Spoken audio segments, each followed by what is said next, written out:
안녕하세요. 강남보석 아카데미입니다. 오늘은 보석감정사 37회 16번부터 문제를 풀어보도록 하겠습니다. 본 강의 내용은 강남보석 아카데미에서 발행한 교재를 기본으로 하고 있습니다.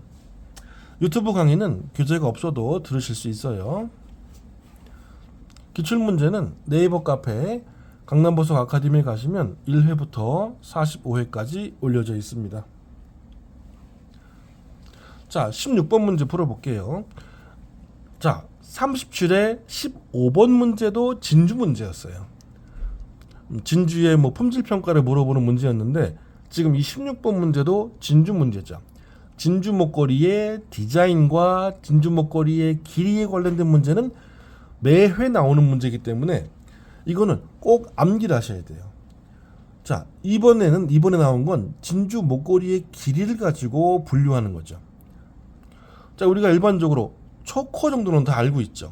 초코는 귀금속 파트에 나오는 목걸이도 초코가 있어요. 목에 딱 달라붙는 목걸이죠.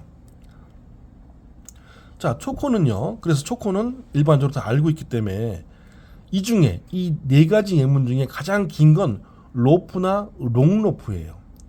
로프보다 더 긴 게 바로 롱로프죠. 그리고 이거를 지금 바로 외울 수 있는 방법은 초코, 프린세스, 마티니, 오페라, 로프, 롱로프. 그래서 초프, 마오르롱, 초프, 마오르롱 이렇게 외우세요. 안 그러면 이 문제는 계속 헷갈릴 수밖에 없다. 이게 다가 아니고요. 디자인에 따른 분류도 있습니다. 예를 들어 진주 목걸이의 사이즈가 다 똑같다. 그럼 유니폼.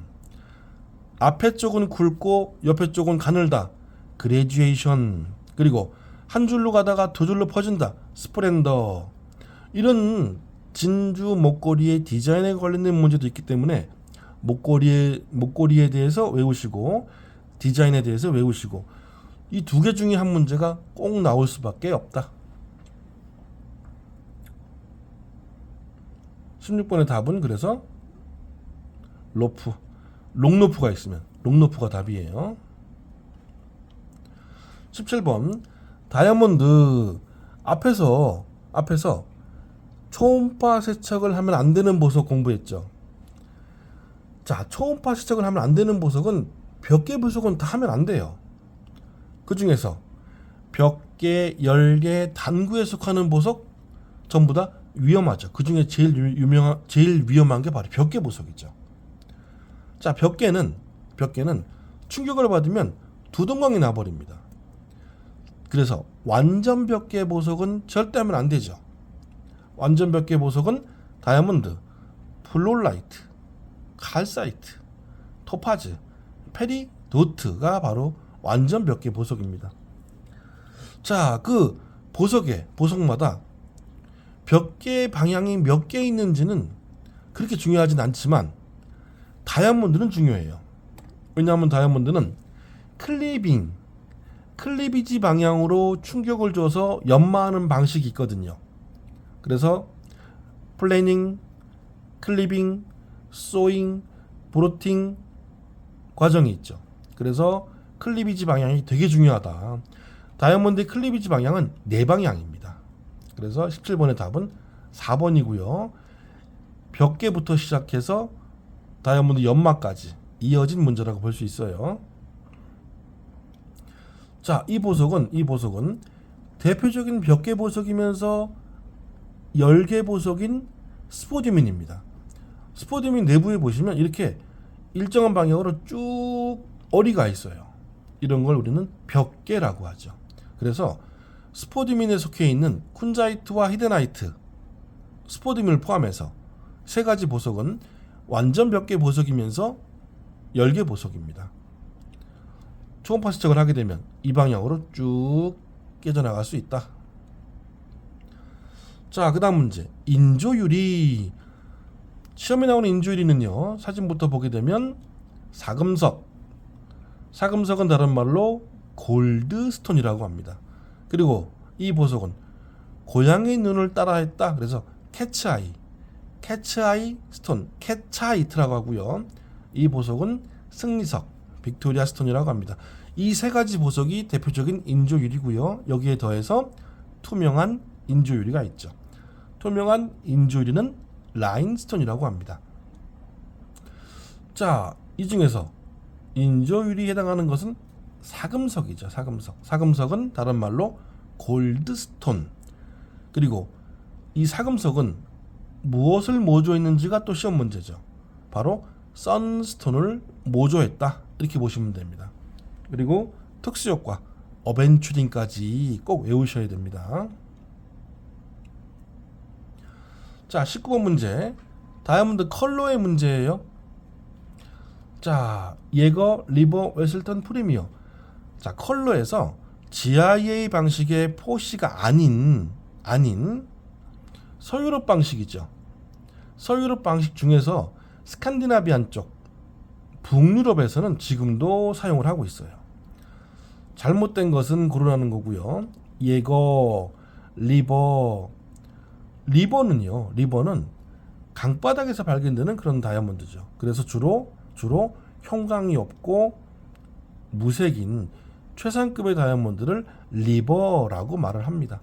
19번 답은 2번이고요. 요거 예거, 레슬턴, 프리미어는 맞는 예문이니까 꼭 외우셔야 됩니다.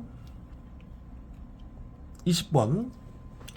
자, 세팅된 보석 같은 경우는 알을 빼면 틀이 망가지죠.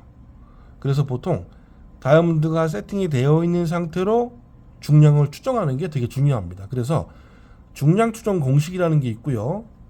주로 라운드 브릴리언트가 유명하죠. 자, 라운드 브릴리언트는 공식도 암기를 하셔야 되고 수치가 주어지면 계산도 하셔야 됩니다. 자, 하지만 이 문제는 길이 대 폭의 비율이 너무 커서 조정 계수가 필요한 것들이 있고 필요하지 않는 것들이 있죠. 그래서 길이 대 폭의 비율이 너무 커서 조정 계수가 필요한 것은 바로 에메랄드, 마키즈, 페어하고 레디언트가 있습니다. 그리고 우리가 알고 있는 라운드 브릴리언트, 오벌 브릴리언트, 하트 쉐입 같은 경우는 가로대 세로의 폭이 많이 크지 않기 때문에 조정 계수가 필요 없어요. 20번의 답은 4번입니다. 21번 블레미시. 자, 이렇게 대놓고 블레미시를 물어보는 거 어떻게 풀죠? 인클루전 15개, 블레미시 10개를 외우지 않으면 풀 수가 없는 문제예요. 자, 다이아몬드 문제를 풀고자 하는 분들은 기본적으로 블레미시 10개와 인클루전 15개를 암기를 하셔야 됩니다. 자, 블레미시에 해당하지 않는 건 바로 핀포인트죠. 21번의 답은 1번이에요. 22번 마스터스톤은 GIA 방식으로 컬러를 볼 때 가장 중요한 기준석이 되는 거죠. 자, 마스터스톤으로 만들기 위한 최소의 중량은 0.25캐럿 이상이어야 됩니다. 이거보다 작으면 안 돼요. 왜냐하면 다이아몬드는 마스터스톤이 크면 클수록 컬러가 눈에 잘 보이는 현상이 벌어집니다. 그래서 너무 커도 안 되지만 너무 작아도 안 돼요. 우리 시험석은 0.20에서 0.30 사이죠. 그래서 실제 실기시험에서도 0.25캐럿보다 큰 마스터스톤이 나옵니다. 22번 답은 2번이에요. 자, 23번. 자, 연마된 거들에 대한 설명 GI 방식이라고 되어 있죠. 자, 읽어볼게요. 거들은 다이아몬드의 가장자리를 보호한다. 맞죠? 거들이 너무 얇으면 세팅 과정에서 또는 착용할 때 깨질 수 있다. 맞죠? 그런데 가급적 두껍게 만든다? 왜요? 이거 틀렸습니다. 두껍게 만들면 다이아몬드의 사이즈가 직경이 작아져요. 1캐럿인데 6.5mm가 안 나오는 게 태반입니다. 그래서 거들이 너무 두꺼우면 직경이 작아지기 때문에 거들 두껍게 만들지 않아요. 보통 미디움까지가 제일 좋습니다. 23번의 답은 2번이고요. 거들 두꺼운 거 볼까요? 거들이 이렇게 두꺼워요. 얘는 지금 extremely예요. extremely thick입니다. 엄청 두꺼운 거예요. 그래서 얘는 커팅도 푸어 받는 거죠. 커팅 등급도 푸어예요. 그리고 다이아몬드의 빛도 광택도 좋지 않고, 그리고 세팅했을 때 거들의 때도 끼고. 자, 24번 마스터아이 효과. 마스터아이 효과는 마스터 스톤과 같은 컬러라 하더라도 오른쪽에서는 좋아 보이고 왼쪽에서는 좋지 않아 보이는 거죠. 자, 그래서 좌암 우명 이렇게 암기를 하셔야 되는데 옳지 않은 걸 물어보고 있어요. 자, 1번 검사하려는 다이아몬드의 실제 색이 변하는 것이 아니고 우리 눈에 그렇게 보인다. 맞아요. 착시현상입니다. 같은 컬러인데 오른쪽 게 좋아 보이는 거예요. 자, 2번 마스터스톤 등급이 같은 다이아몬드라도 좌우에 따라 색이 미세하게 달라 보인다. 맞죠? 3번 검사하려는 다이아몬드가 F 컬러 왼쪽에서 짙어 보인다. 그쵸? 짙어 보여도 F예요. 오른쪽에서 옅어 보인다. 맞죠? F입니다. 이게 바로 3번 예문이 마스터아이 효과를 설명하는 예문이에요. 4번 F 왼쪽에서 같아 보인다. 그러면 이미 여기에서 F보다 좋은 컬러입니다. 오른쪽에서 옅어 보인다. 그럼 얘는 같을 수도 있지만 F보다 좋은 컬러일 수 있죠.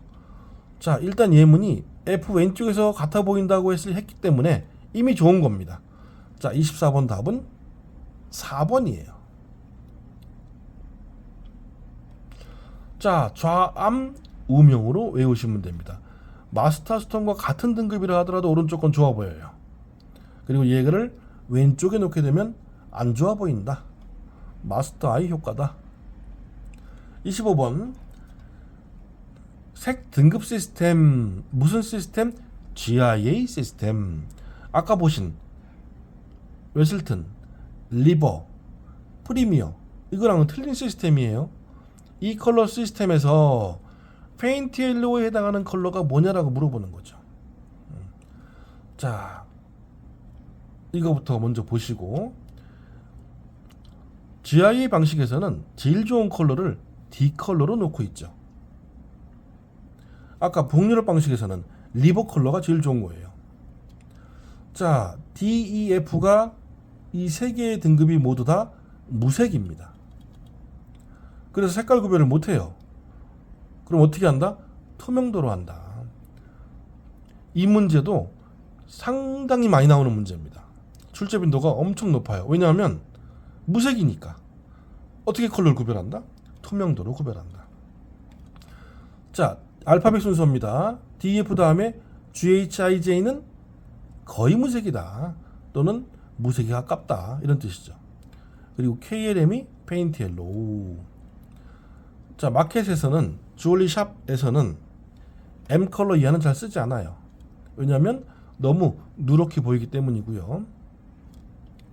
오히려 Z 컬러보다 더 노라면 오히려 펜시로 들어가죠. 이때부터는 펜시 옐로우다. 그래서 페인트 옐로우 돼 있죠? KLM. 자, 25번 답은 2번이고요. 요걸 꼭 외우셔야 저 문제를 풀 수가 있어요. 26번 원석의 성장 시 원석을 물어보고 있습니다. 결정면에 특징적인 성장 흔적, 가장 유명한 게 바로 트라이곤이죠. 자, 그런데 얘는 트라이곤이 답이 아니에요. 왜냐하면 육면체라. 다이아몬드 원석에서 육면체에서는 사각형 성장 마크가 나타납니다. 매우 독특하죠. 그래서 26번의 답은 1번이고요. 사진 볼까요? 자, 보시면 이 사각형 성장 마크는 육면체에서 나오는 거예요. 그리고 이 삼각형 성장 마크는요, 다이아몬드의 원석이 팔면체일 때, 그리고 이렇게 줄무늬는 보통 그루브라고 말을 하는데 이 줄무늬는 12면체 이상에서 나옵니다. 성장 마크가 원석의 형태마다 틀려요. 자, 27번 작도기호. 이거 어떻게 외우실 거예요? 이거는 블레미시 10개와 인클루전 15개를 외울 때 같이 외우는 겁니다. 실기시험에 작도가 빠져 있죠. 그래서 안 외우시는 분들이 많은데 문제를 못 풀어요.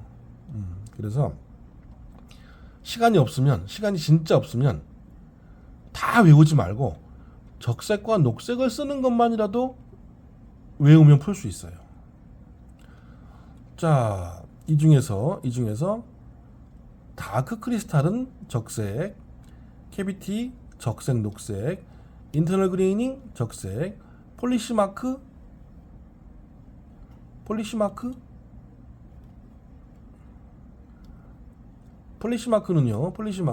블레미시죠.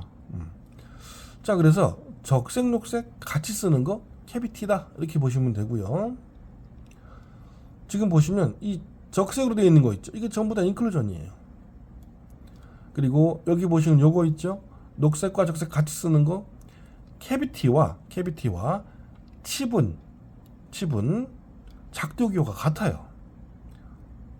그래서 많이 헷갈릴 수 있지만 칩은 거드레만 생긴다는 거. 작도기호는 같습니다. 그리고 작도할 때 유일하게 까만색 엑스트라 베싯, 얘는 블레미시다 이렇게 외우시면 되고요. 이 엑스트라 베싯도 출제 빈도가 상당히 높죠. 왜냐하면 까만색이니까, 유일한 까만색이니까. 흑색입니다. 28번 비율법으로 테이블 크기를 추정한답니다. 거들 가장자리에서 테이블 가장자리까지, 그리고 테이블 가장자리에서 큐리까지 길이가 같대요. 그러면 1대1로 봅니다. 비율법에서 테이블 크기를 볼 때 1대1이면 그냥 54예요. 단순 암기죠. 28번의 답은 1번입니다. 60은 1대 1.25 이렇게, 얘는 1대 1.5 이런 식이죠. 얘는 1대 2 이런 식이죠. 1대 1은요, 거들 가장자리에서 테이블 가장자리까지 길이와 이 길이와 테이블 가장자리에서 큐리까지 길이가 같아요. 1대 1입니다. 그래서 54를 주는 거죠. 그리고 이쪽은 여기를 볼 때 이쪽이 엄청 길죠. 그래서 거의 2대 1에 가깝다. 자, 29번 다이아몬드의 채색이 청색이 되려면 뭐가 필요하다? 붕소가 필요하다. 얘는 타입 2B에 해당합니다. 붕소가 들어가면 특징이 뭐다? 전기가 통한다.